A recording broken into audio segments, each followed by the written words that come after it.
Posibleng ipagpaliban ulit ngayong araw ang pagtalakay sa 2026 National Budget ng Bicameral Conference Committee. Dahil pa rin yan sa diskusyon kaugnay sa budget ng DPWH. At kaugnay niyan, nakatutok live si Rafi Tima. Rafi! Emil, hanggang sa mga oras na ito, hindi pa rin nagsisimula itong Bicameral Conference Committee meeting dito sa PICC. Alas 4 ng hapon ay nagdatingan na dito sa PICC ang mga senador at ang mga kongresista para nga sa pagpapatuloy ng BICAM meeting para sa 2026 General Appropriations Bill. Namataan natin dito nag-uusap sa Senate Finance Committee Chairman Sherwin Gatchalian at kanyang counterpart na si House Appropriations Committee Chair Micaela Swansing. Pero lumipas sa mga oras, hindi pa rin binubuksan ang pulong. Pasado alas 7 ng gabi, lumabas si Senate Finance Committee Vice Chairperson Kiko Pangilinan at nagpaliwanag kung bakit hindi pa rin nagsisimula ang BICAM. Narito ang kanyang pahayag.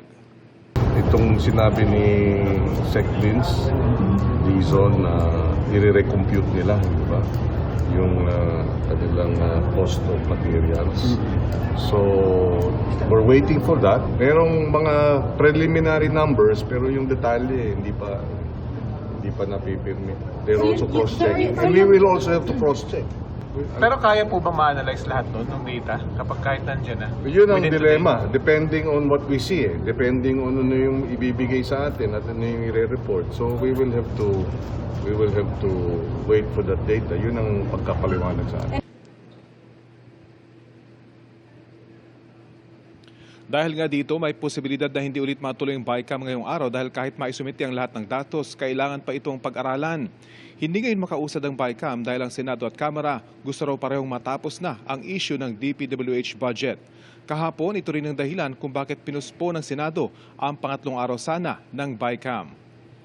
Target email ng dalawang kapulungan ng Kongreso na ma-ratify ang budget sa December 22 para maisumiti na ito sa Pangulo bago matapos ang taon. Dahil sa pagkakatalang ito ay bukas na rin daw si Senador Pangilinan para sa isang reenacted budget. Pero kailangan daw nila itong ayusing mabuti. Sa ngayon ay narito pa rin naman yung mga staff at yung mga mamabatas kaya't mag-aantabay pa rin tayo rito, Emil, kung matutuloy ngayong araw ang BICAM. Yan ang latest mula dito sa PICC. Emil? Maraming salamat, Rafi Tima.